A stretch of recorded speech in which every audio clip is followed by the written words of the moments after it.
इतिहास का अनसुना सच। तैमूर लंग बहुत ही निर्धन लड़का था। वह किसी धनवान व्यक्ति की भेड़ बकरियां चराया करता था तथा सुबह शाम किसी लोहार के अहरण पर घन मारने का काम करता था। परिवार में केवल उसकी एक माँ थी। एक दिन दोपहर के समय जंगल में पेड़ की छांव में बैठकर वह भोजन कर रहा था। तब उसे परमात्मा के रूप में कबीर साहब जी राह चलते दिखाई दिए। तैमूर लंग ने साधु जानकर उनसे भोजन पाने का आग्रह किया तो महात्मा रूप में कबीर साहब जी ने कहा कि बच्चा, भूख तो लगी है, भोजन हम अवश्य करेंगे। तैमूर लंग ने कहा, महात्मा जी, अभी तो भोजन कर लिया है, थोड़ी देर पहले आ जाते तो आपको भी भोजन मिल जाता। परंतु कोई बात नहीं, मेरा घर यहाँ से बस थोड़ी ही दूर पर है। मैं घर जाकर अपनी माँ से भोजन बनवाकर लाता हूँ। तब तक आप मेरी बकरियों का ध्यान रखना, कहीं खो गई तो मालिक मुझे दंड देगा। कबीर साहब जी ने कहा कि ठीक है बच्चे, मैं तेरी बकरियों का ध्यान रखूंगा। तैमूर लंग घर जाकर माँ से भोजन बनवाया तथा माँ के साथ भोजन लेकर आया तथा कबीर साहब जी को परोसा गया। जब तक कबीर साहब जी भोजन कर रहे थे, तैमूर लंग की माँ ने प्रार्थना की कि महाराज जी, हम बहुत निर्धन हैं, कभी तो खाने को अन्न भी नहीं रहता। ऐसा उसने बार बार कहा। जब कबीर परमेश्वर जी भोजन कर कर उठे तो पास में बकरियों की बांधने की सांकल बेल पड़ी थी।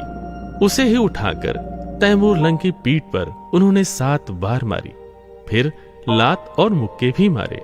फिर कहा कि जा, मैंने तेरे बेटे को 7 पीढ़ी का राज दे दिया, और जो बाद में लात मुक्के मारे या फिर छोटे छोटे टुकड़ों में इसका साम्राज्य बट जाएगा। तैमूर लंग की माँ ने सोचा कि इस महात्मा के पास खाने के लिए रोटी तक नहीं है तो 7 पीढ़ी का राज यह कहां से देगा।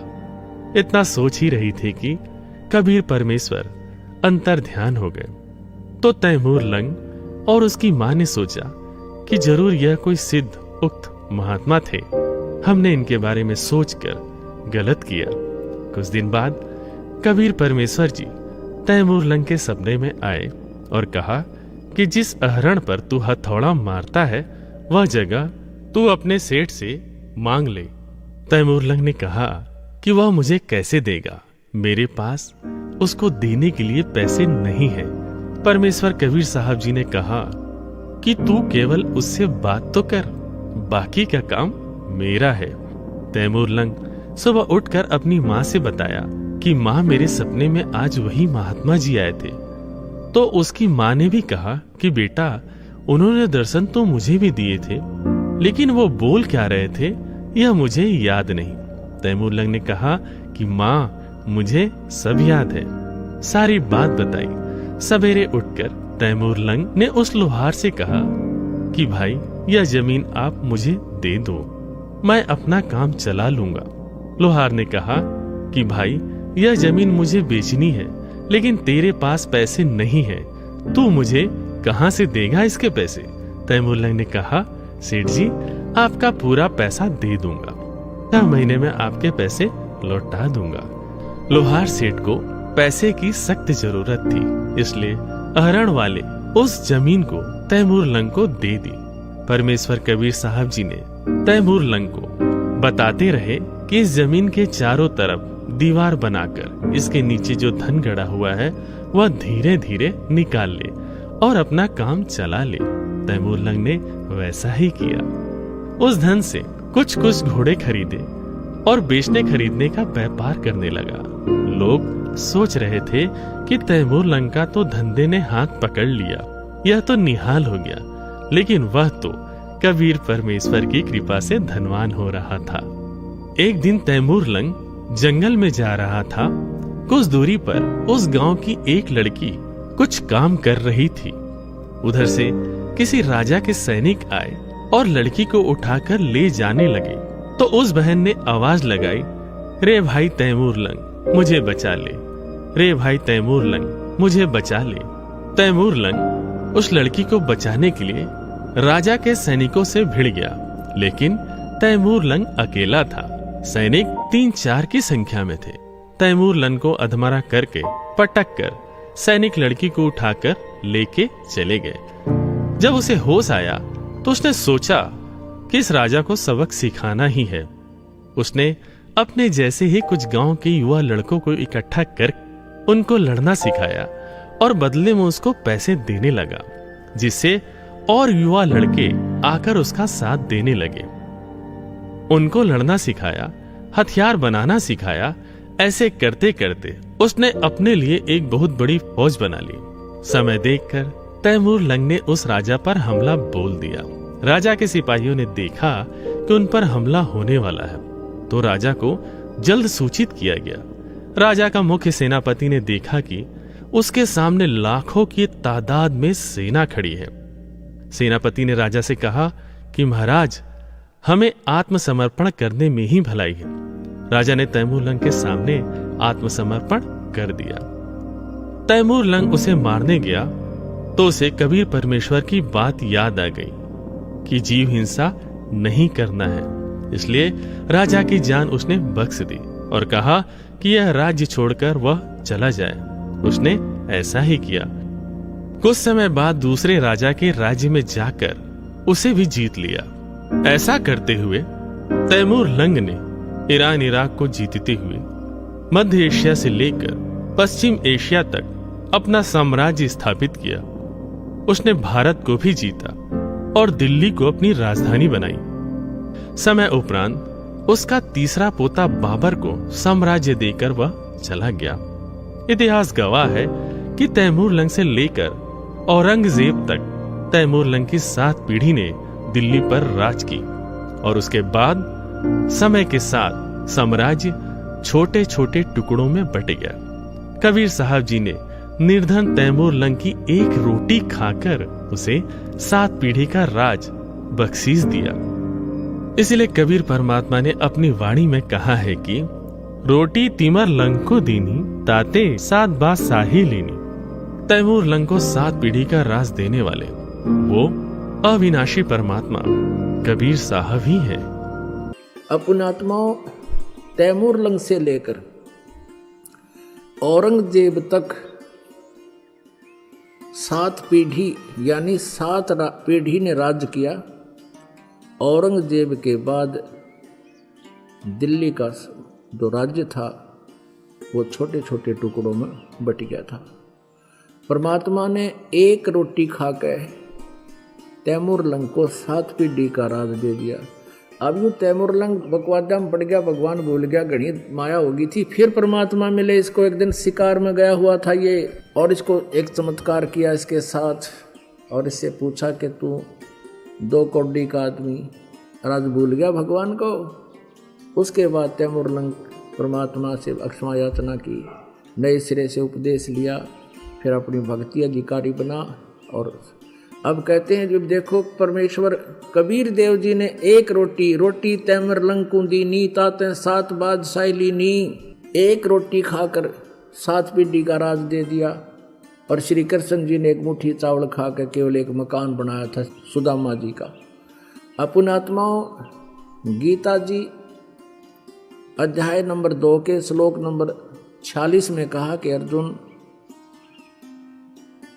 जिस समय तुझे पूर्ण परमात्मा समर्थ भगवान की जानकारी हो जाएगी, उससे परिचित हो जाएगा, उस समय तेरी आस्था इस प्रकार रह जाएगी जैसे बहुत बड़े जलाशय की प्राप्ति के उपरांत छोटे जलाशय में जैसी श्रद्धा प्राणी की रह जाती। इतिहास का अनसुना सच। तैमूर लंग बहुत ही निर्धन लड़का था। वह किसी धनवान व्यक्ति की भेड़ बकरियां चराया करता था तथा सुबह शाम किसी लोहार के अहरण पर घन मारने का काम करता था। परिवार में केवल उसकी एक माँ थी। एक दिन दोपहर के समय जंगल में पेड़ की छांव में बैठकर वह भोजन कर रहा था, तब उसे परमात्मा के रूप में कबीर साहब जी राह चलते दिखाई दिए। तैमूर लंग ने साधु जानकर उनसे भोजन पाने का आग्रह किया तो महात्मा रूप में कबीर साहब जी ने कहा कि बच्चा, भूख तो लगी है, भोजन हम अवश्य करेंगे। तैमूर लंग ने कहा, महात्मा जी, अभी तो भोजन कर लिया है, थोड़ी देर पहले आ जाते तो आपको भी भोजन मिल जाता। परंतु कोई बात नहीं, मेरा घर यहाँ से बस थोड़ी ही दूर पर है।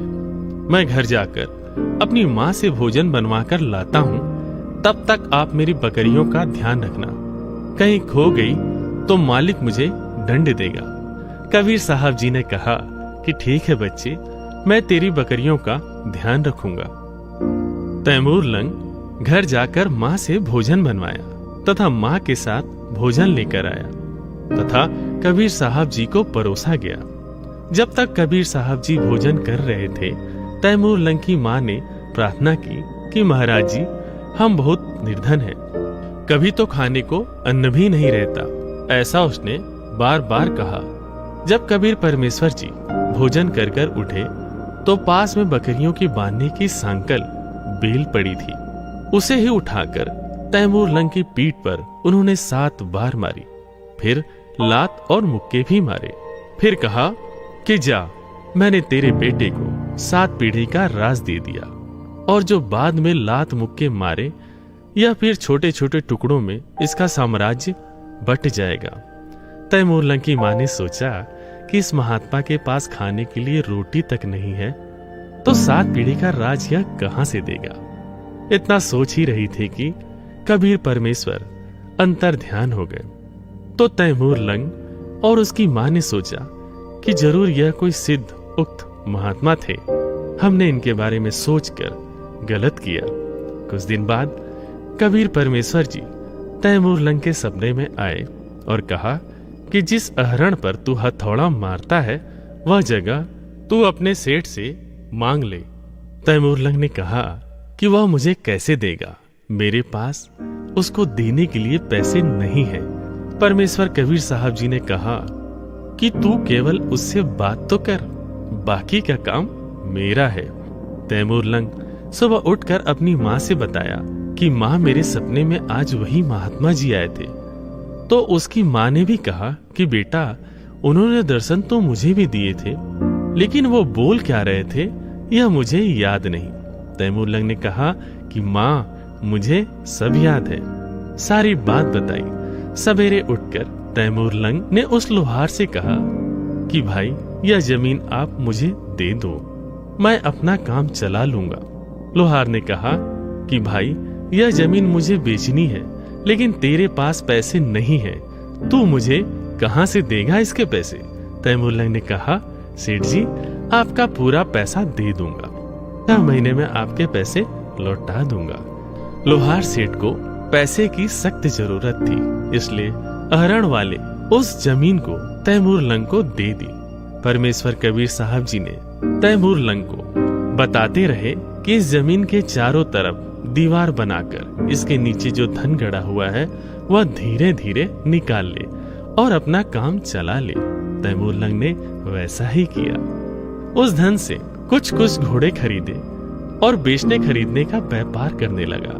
लोग सोच रहे थे कि तैमूर लंग का तो धंधे ने हाथ पकड़ लिया, यह तो निहाल हो गया, लेकिन वह तो कबीर परमेश्वर की कृपा से धनवान हो रहा था। एक दिन तैमूर लंग जंगल में जा रहा था। कुछ दूरी पर उस गांव की एक लड़की कुछ काम कर रही थी। उधर से किसी राजा के सैनिक आए और लड़की को उठाकर ले जाने लगे। तो उस बहन ने आवाज लगाई, रे भाई तैमूर लंग, मुझे बचा ले, रे भाई तैमूर लंग, मुझे बचा ले। तैमूर लंग उस लड़की को बचाने के लिए राजा के सैनिकों से भिड़ गया, लेकिन तैमूर लंग अकेला था। सैनिक 3-4 की संख्या में थे। तैमूर लंग को अधमरा करके पटक कर सैनिक लड़की को उठाकर लेके चले गए। जब उसे होश आया तो उसने सोचा कि इस राजा को सबक सिखाना ही है। उसने अपने जैसे ही कुछ गांव के युवा लड़कों को इकट्ठा कर उनको लड़ना सिखाया और बदले में उसको पैसे देने लगा, जिससे और युवा लड़के आकर उसका साथ देने लगे। उनको लड़ना सिखाया, हथियार बनाना सिखाया। ऐसे करते करते उसने अपने लिए एक बहुत बड़ी फौज बना ली। समय देखकर तैमूर लंग ने उस राजा पर हमला बोल दिया। राजा के सिपाहियों ने देखा कि उन पर हमला होने वाला है, तो राजा को जल्द सूचित किया गया। राजा का मुख्य सेनापति ने देखा कि उसके सामने लाखों की तादाद में सेना खड़ी है।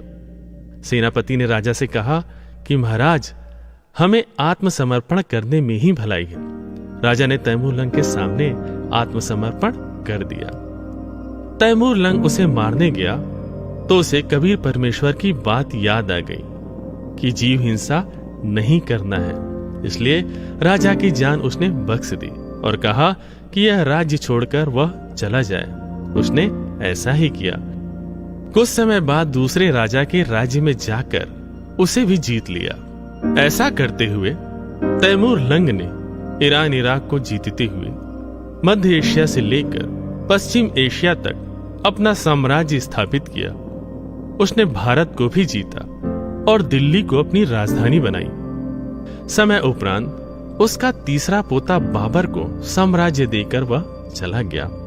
इतिहास गवाह है कि तैमूर लंग से लेकर औरंगजेब तक तैमूर लंग की 7 पीढ़ी ने दिल्ली पर राज की और उसके बाद समय के साथ साम्राज्य छोटे छोटे टुकड़ों में बट गया।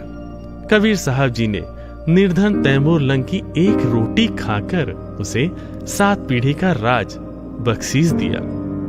इसलिए कबीर परमात्मा ने अपनी वाणी में कहा है कि रोटी तिमर लंग को दीनी, ताते 7 बात साही लेनी। तैमूर लंग को 7 पीढ़ी का राज देने वाले वो अविनाशी परमात्मा कबीर साहब ही है। अपनात्माओं, तैमूर लंग से लेकर औरंगजेब तक 7 पीढ़ी यानी 7 पीढ़ी ने राज्य किया।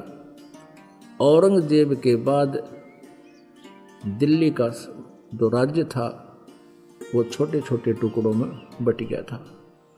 परमात्मा ने एक रोटी खाकर तैमूर लंग को 7 पीढ़ी का राज दे दिया।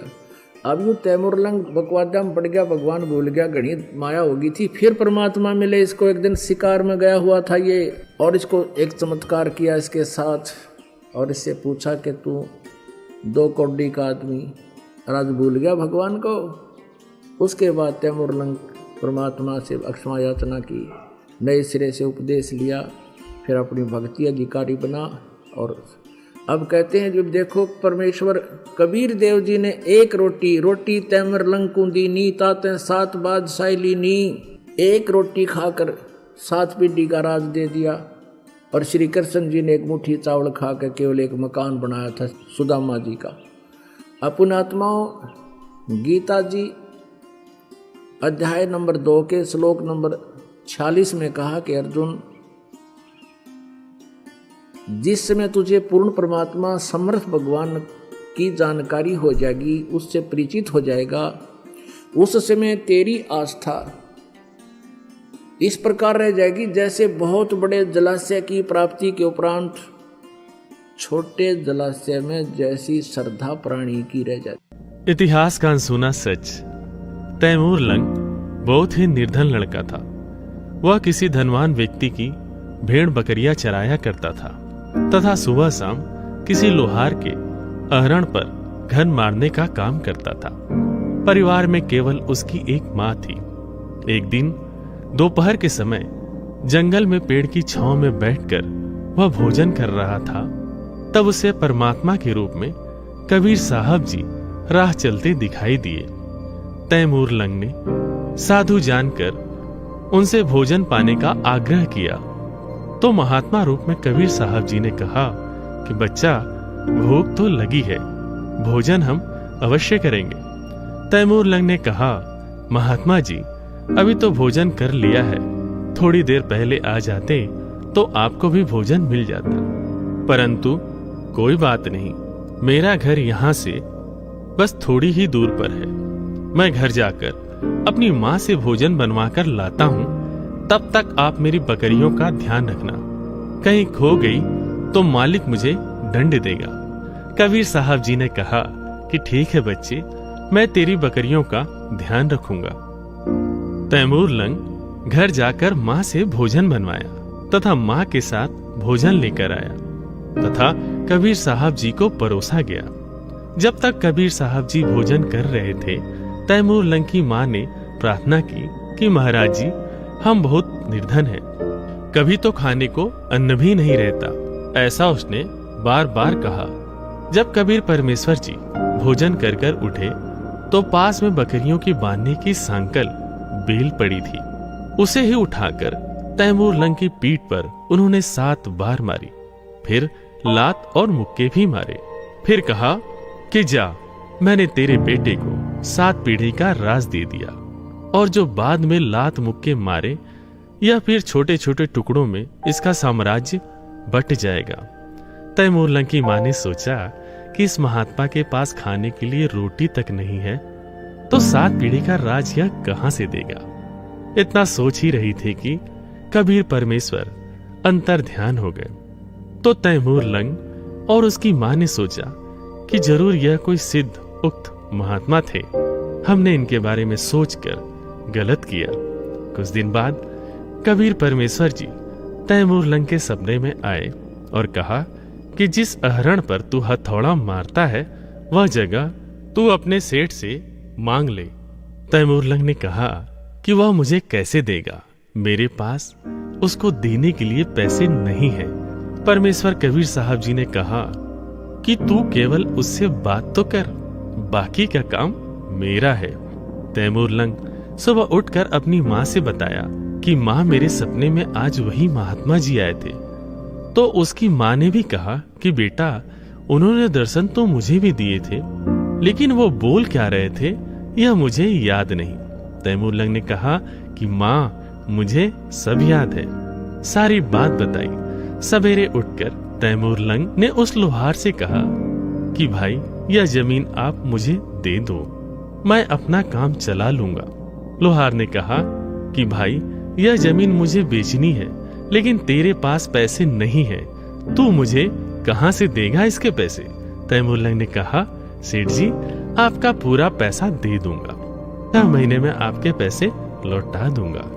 लोहार सेठ को पैसे की सख्त जरूरत थी, इसलिए अहरण वाले उस जमीन को तैमूर लंग को दे दी। परमेश्वर कबीर साहब जी ने तैमूर लंग को बताते रहे कि इस जमीन के चारों तरफ दीवार बनाकर इसके नीचे जो धन गड़ा हुआ है वह धीरे धीरे निकाल ले और अपना काम चला ले। तैमूर लंग ने वैसा ही किया। उस धन से कुछ कुछ घोड़े खरीदे और बेचने खरीदने का व्यापार करने लगा। लोग सोच रहे थे कि तैमूर लंग का तो धंधे ने हाथ पकड़ लिया, यह तो निहाल हो गया, लेकिन वह तो कबीर परमेश्वर की कृपा से धनवान हो रहा था। एक दिन तैमूर लंग जंगल में जा रहा था। कुछ दूरी पर उस गांव की एक लड़की कुछ काम कर रही थी। उधर से किसी राजा के सैनिक आए और लड़की को उठाकर ले जाने लगे।